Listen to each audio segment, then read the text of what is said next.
اعوذ باللہ من الشیطان الرجیم بسم اللہ الرحمن الرحیم۔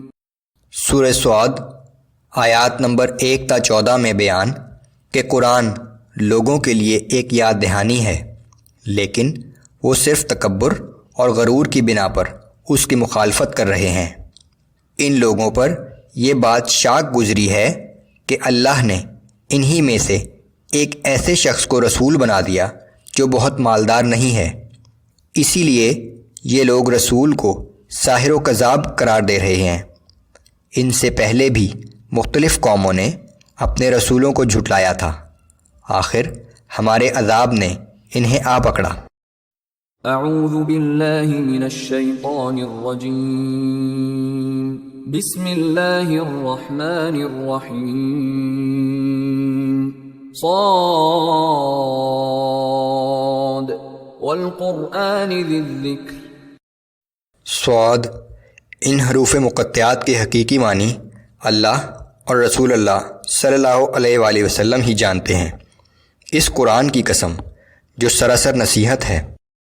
بل الذین کفروا فی عزت وشقاق۔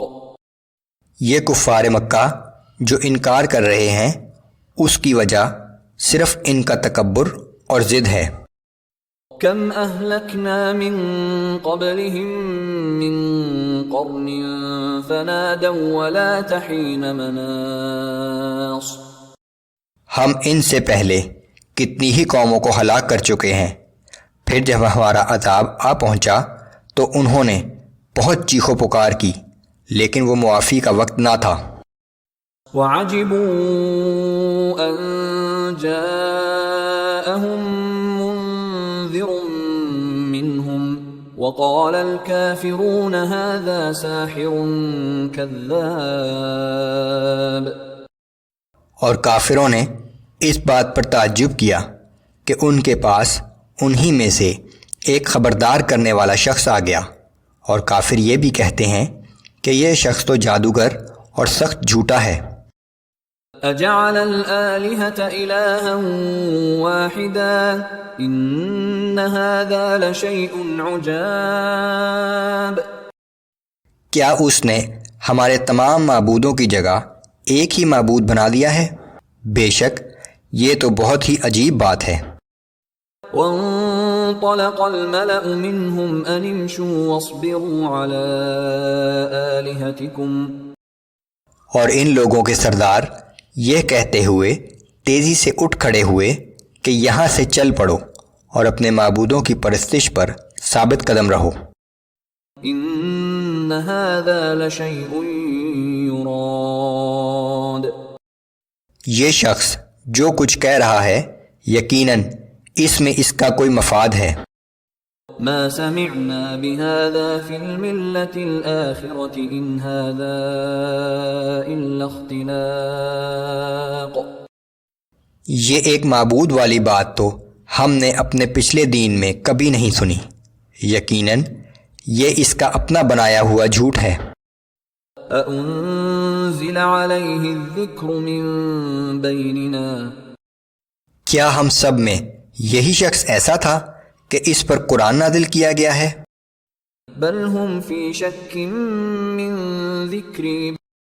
اے پیغمبر صلی اللہ علیہ وآلہ وسلم، کافروں کے انکار کی وجہ یہ ہے کہ یہ لوگ میری طرف سے بھیجی گئی وحی کے بارے میں شک میں پڑے ہوئے ہیں۔ بل لما يذوقوا عذاب۔ دراصل ان لوگوں نے ابھی تک میرے عذاب کا مزہ ہی نہیں چکھا۔ ام عندهم خزائن رحمت ربک العزیز الوہاب۔ کیا آپ کے رب کی رحمت کے خزانے ان لوگوں کے پاس ہیں؟ آپ کا رب بہت زبردست اور بہت عطا کرنے والا ہے۔ ام لهم ملک السماوات والارض وما بینہما فلیرتقوا فی الاسباب۔ کیا آسمانوں، زمین اور ان کے مابین جو کچھ ہے اس سب کے مالک یہ لوگ ہیں؟ اگر ایسا ہے تو ان کو چاہیے کہ سیڑھی لگا کر آسمان پر چڑھ جائیں۔ جند ما هنالك مهزوم من الأحزاب۔ پچھلے مخالفین انبیاء کے گروہ کی طرح کفار مکہ کا بھی یہ ایک معمولی سا لشکر ہے جو بہرحال انہی کی طرح شکست کھا جائے گا۔ كذبت قبلهم قوم نوح وعاد وفرعون ذو الأوتاد وثمود وقوم لوط وأصحاب الأيكة أولئك الأحزاب۔ ان سے پہلے بھی قوم نوح، عاد، میخوں والا فرعون، سمود، قوم لوط اور ایکا کے رہنے والوں نے بھی ہمارے رسولوں کو جھٹلایا تھا۔ یہی لوگ انبیاء کے مخالفین کا گروہ تھا۔ ان كل الا كذب الرسل فحق عقاب۔ ان سب نے ہمارے رسولوں کو جھٹلایا تو ان پر ہمارا عذاب لازم ہو گیا۔